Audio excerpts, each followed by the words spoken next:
डालो बोली जा रहे हो, मजाक करी जा रहे हो। इधर कैरेट कैसे उतारेगा बाजार में? ये उतर जाएगा बाजार में, ये उतरेगा पहले। तू डाली जा रहे हो क्या? हम बंदर है क्या? तो आप क्यों डाल रहे हो? अगले बार भी तो डाल सकते हो। पिछली बार नहीं गया तो यहाँ जो है आप 2-3 आप हम बंदे नहीं है क्या? तो आप डाली जा रहे हो। आज सबसे पहले मैं आपको एक वीडियो दिखाऊंगा। जवानों का वीडियो है, वायरल हो रहा है। यहां वीडियो दिखाने का मेरा मकसद है कि उस चीज पर सुधार हो। जो अच्छा अधिकारी होगा, थोड़ा समझदारी से काम लेगा, वो वीडियो को देखकर इस चीज पर एक्शन लेगा। उस रेजिमेंट के यूनिट के बटालियन के सीओ पर कि भाई तेरे जवानों के साथ ये घटना क्यों घट रही है। लेकिन कुछ घटिया मानसिकता के अधिकारी है ना, जिनको फिर बोलो कि इनको इज्जत दो, उन चूतियों को इज्जत देने की जरूरत नहीं है। वो वीडियो वायरल करने वाले को ढूंढेंगे, उसके ऊपर कोर्ट इंक्वायरी बैठाएंगे कि वीडियो क्यों वायरल किया। अरे आराम करो, अगर ईमानदारी जिंदा है तो इस तरह की स्थिति पैदा क्यों हुई, उसके ऊपर कोर्ट ऑफ इंक्वायरी बैठाओ, इन चीजों को सुधारो। हमने बहुत से ऐसे वीडियो वायरल किए हैं। वीडियो वायरल करने के बाद में शुरू में तो मिर्ची लगती है। वो वीडियो वायरल करने वालों को भी धमकी देते हैं, मेरे को भी बोलेंगे मेरा वहां एसपी है, तेरे ऊपर केस करवा देंगे। तुम्हारा चाहे एसपी क्या, कोई डीआईजी बैठा हो, ठीक है, चाहे कोई डीजी बैठा हो, कलेक्टर बैठा हो तुम्हारा, अगर मैं सही हूं तो मेरा वाल भी नहीं उखाड़ सकते। और वैसे भी रविंद्र फौजी सर पर कफन बांध कर चलता है, किसी से डरता नहीं है। और फिर कहता हूं, फिर जब 3-4 दिन वीडियो वायरल हो जाता है ना, जवानों को कहना चाहता हूं कि आप लोग ऐसे में वीडियो को सिर्फ वायरल कर दो। जब वीडियो वायरल होगा ना, धीरे धीरे जब डंडा चढ़ता है ना ऊपर से नीचे तक, फिर सब लाइन पर आ जाते हैं, फिर बोलते हैं वीडियो हटा दो, आगे से ऐसा नहीं होगा। इससे अच्छा पहले ही आपका काम है वो वीडियो के ऊपर रिसर्च करें, समस्या क्या है, उस समस्या को ढूंढें। मैं आज इस वीडियो के जरिए 2-3 ऐसी समस्याएं बता रहा हूं कि उन पर सुधार कर लें। हमारे जवानों से भी कहना चाहता हूं कि भैया आप लोग कुछ नहीं कर सकते तो वीडियो को ज्यादा से ज्यादा शेयर कर दिया करो। अगर आप वीडियो शेयर करोगे तो समस्या का समाधान होगा। और फिर नहीं तो वीडियो देखोगे थोड़ा सा और छोड़ो, चद्दर तान कर सो जाओगे, तो फिर होगा क्या? फिर बोलोगे रविंद्र फौजी सर क्या हुआ? आप अपनी जिम्मेवारी निभाएं, वीडियो को ज्यादा से ज्यादा शेयर करें। हमेशा मैं कहता हूं कि ये चैनल आपका है, इस चैनल की सब्सक्राइबर संख्या बढ़ाओ। हम सेना, पैरामिलिट्री फोर्स, जवानों के लिए, चाहे किसी फोर्स का जवान हो उसके लिए लड़ते हैं, तो आपका भी फर्ज है कि इसकी संख्या बढ़ाना।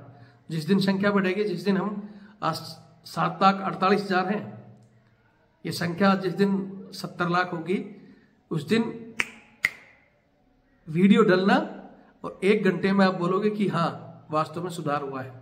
लेकिन इस सुधार के लिए आप लोग भी भैया आगे आओ, पहल करो। फिर कह रहा हूं वीडियो से जोड़ो। आप प्रत्येक आदमी अगर 10-10 भी जोड़ते हो तो हमारी संख्या बढ़ सकती है। बाकी वीडियो को ज्यादा से ज्यादा जहां भी के कॉन्टेक्ट है शेयर करो। कोई समस्या आती है तो हमेशा की तरह मेरा नंबर है 82 90 35 45 13। ये मेरा व्हाट्सएप और कॉलिंग नंबर यही है, आप हमारे तक भेजो। यही मेरा नंबर फोन पे और पेटीएम से भी है, क्योंकि लड़ाई लड़ने के लिए जब हमारे पास इस तरह की धमकियां आती है तो हमें भी कोर्ट जाना पड़ता है, या वीडियो को वायरल कराने के लिए बहुत सी चीजें हमें करनी पड़ती हैं, तो उसके लिए फंड की भी जरूरत पड़ती है। अब उस समय तुम हम साथ हैं, आगे बढ़ो सब तो कह देते हो, लेकिन जब हमारे ऊपर प्रेशर आता है तो भैया रविंद्र फौजी भी टाटा बिरला नहीं है। बाकी मैं फिर कह रहा हूं कि मैं किसी से डरता नहीं है, कफन बांध कर निकला हूं। जहां बोलेंगे ना फांसी टकना है तो टक जाऊंगा, लेकिन मेरी जबान बंद नहीं होगी। जिस हिसाब से मैं लड़ रहा हूं लड़ता रहूंगा, लेकिन आपका सपोर्ट मिलेगा तो ये आजादी जैसे 1857 में देश आजाद हो सकता था, लेकिन उस समय लोगों ने साथ नहीं दिया, 100 साल लगे। वैसे रविंद्र फौजी कई दिनों से जगा रहा, आपको जग जाओगे तो इस तरह की समस्याएं पैदा ही नहीं होंगी। और नहीं जगोगे, सिर्फ हाँ सर साथ है करते रहोगे, तो भैया समय लगेगा, जिसके लिए इंतजार करो। 2024 में हमने घोषणा कर रखी है कि इस बार बड़ा कुछ करेंगे। आपका सपोर्ट मिलता है तो, नहीं मिलता है तब भी करेंगे, लेकिन उसका असर क्या होगा वो भगवान जाने। वीडियो देखें और शेयर करें। डालो बोली जा रहे हो, मजाक करी जा रहे हो। इधर कैरेट कैसे उतारेगा बाजार में? ये उतर जाएगा बाजार में, ये उतरेगा पहले। तू डाली जा रहे हो क्या? हम बंदर है क्या? अरे तो हमारे तो आप क्यों डाल रहे हो? अगले बार भी तो डाल सकते हो। पिछली बार नहीं गया तो यहाँ जो है आप 2-3 आप हम बंदे नहीं है क्या? तो आप डाल ही जा रहे हो, कुछ करो बोल के आप हंस के डाल रहे हो। बैठेंगे नहीं क्या हम? और धक्का दो बोल रहा है, देख लो। बैठेगा नहीं, ये कैरेट उतरना है बाजार में, फिर पूरा इसको उतरना पड़ेगा बाजार में। ड्रामा नहीं होगा।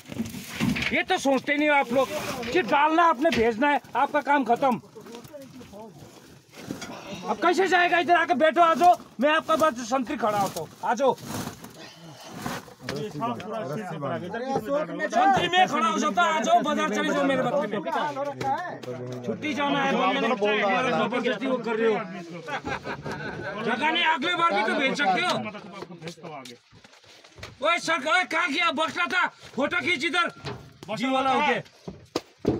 कैसे फोटो बांधना कैसे जाता है? ऐसा जाता है क्या? कैसे दबा के ले जा रहा है? मोबाइल ले जाते तो तुरंत फोटो खींच देते हो। अभी कौन फोटो खींचेगा? जिसका अंदर घुसा के आदमी ले जा रहा है, क्या मतलब है? कोई जगह पर नहीं। जय हिंद, जय भारत, वंदे मातरम। मैं रविंद्र फौजी। अभी एक वीडियो वायरल हो रहा है जिसमें हमारे जवानों को एक सरकारी गाड़ी में बैठाया जा रहा है। उसमें बैठे जवान कह रहे हैं कि भाई हम क्या भेड़ बकरियां हैं, बंदर हैं जो तुम इस तरह जवानों के साथ उसमें सामान को भी ठूस कर भरा जा रहा है। और उनको कहा जा रहा है सरको। और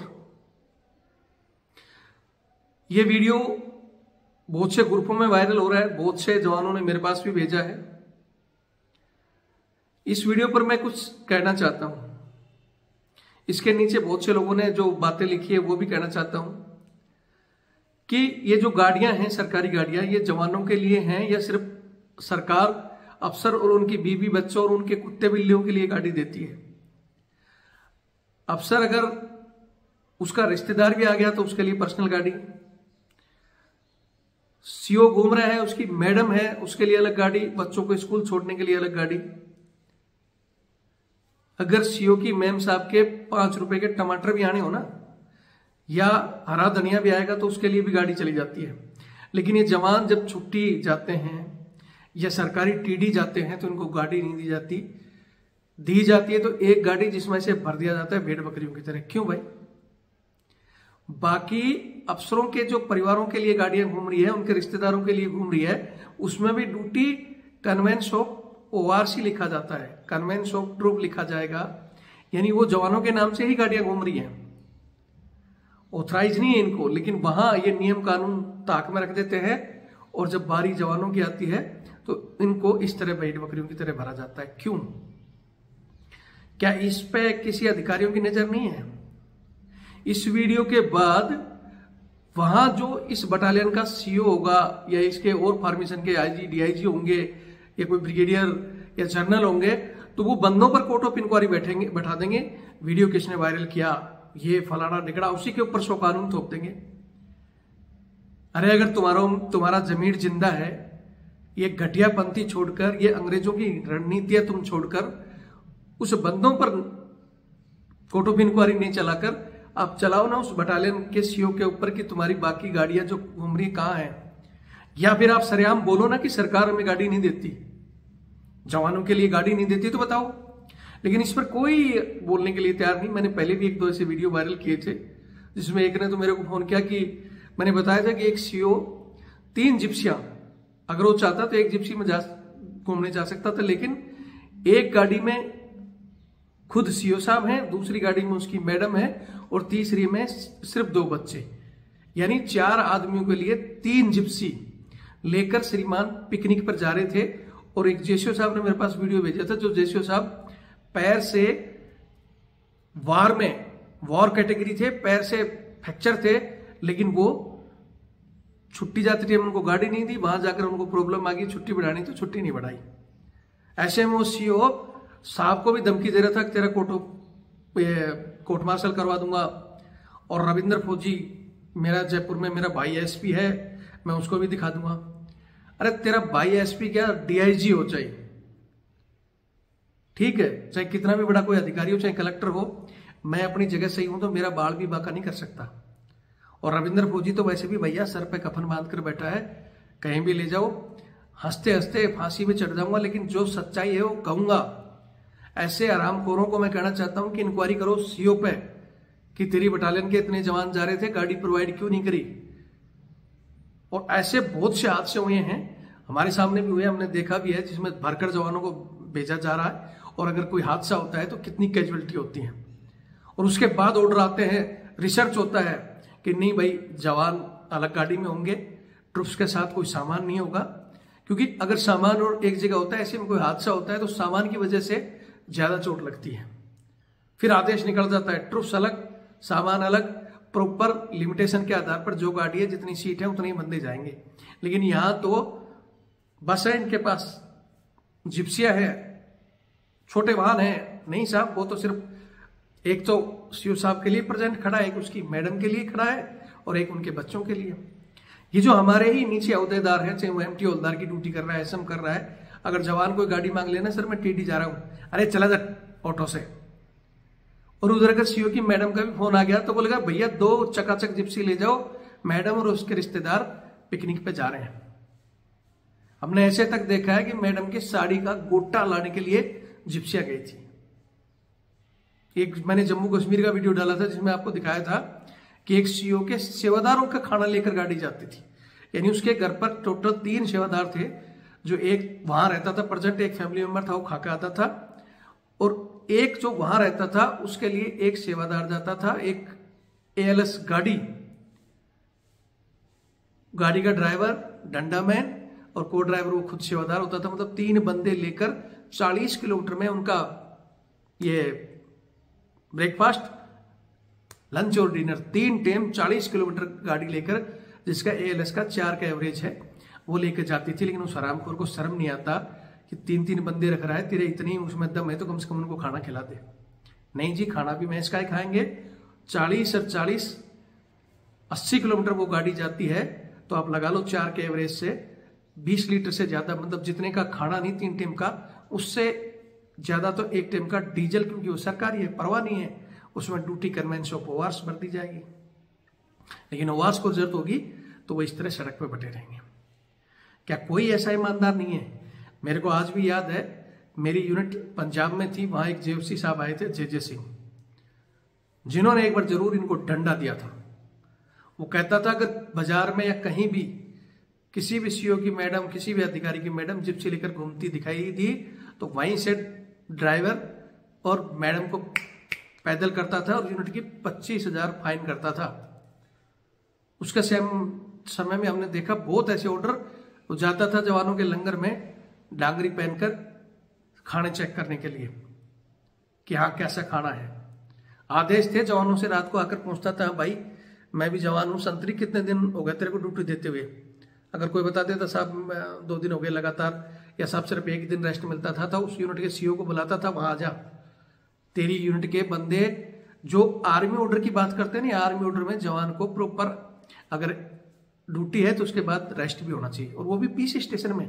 पीस स्टेशन में तो 1 दिन ड्यूटी तो 2 दिन रेस्ट चाहिए। लेकिन क्यों नहीं मिलता? क्योंकि 20% सेवादार जो इनके कुत्ते घुमा रहे हैं, बूट पॉलिश कर रहे हैं, बच्चों को छोड़ रहे हैं, कोई दूध का डोलू लिए घूम रहा है, कोई इनकी टॉयलेट, कोई बच्चों की पोटी साफ कर रहा है, 20% वो फिक्स लेकर बैठे हैं। उसके अलावा आज सीओ साहब की मैडम का बर्थडे है, आज 2IC के बच्चे का बर्थडे है, आज सीओ साहब की मैडम का मन आ गया किट्टी पार्टी करेंगे, कल फैमिली वेलफेयर होगा, तो आधी फोर्स इनके इन कार्यक्रमों में यानी पर्सनल कामों में व्यस्त है, जो कि हमारी हिंदुस्तानी आर्मी के अलावा या हमारी पैसेना या पैरामिलिट्री के अलावा कहीं नहीं होगा। बाकी देशों के लोग जो बोलते हैं ना अग्निवीर ये लेकर आए हैं कि अग्निवीर हम दूसरे देशों की बराबरी करेंगे, लेकिन दूसरे देशों में अपना सामान अपने आप कैरी करते हैं, उसमें कितना बड़ा अधिकारी हो, और यह हमारा लेफ्टिनेंट कमीशन लेगा, उसके बस 4 दिन बाद ही वो बोझ बढ़ जाता है, वो खुद अपना बैग लेके भी नहीं चलेगा, उसको भी सेवादार चाहिए। फिर ये अपने आप को बोलते हैं कि बहुत मतलब पावरफुल है, घंटा पावरफुल हो तुम। अगर वो टॉयलेट के अंदर अगर वो पिस्टन हो ना, पिस्टन अगर पायलट ना हो तो तुम पोटी भी जवानों से साफ कराओ, तुम ऐसे लोग हो। और यही हमारी तानाशाही इन अंग्रेजों की, अंग्रेज चले गए, अंग्रेजों ने अपनी सेना सुधार ली, लेकिन हमारी सेना और पैरामिलिट्री फोर्स नहीं सुधर रही, क्योंकि इसमें आज भी अंग्रेजों के काले कानून चल रहे हैं।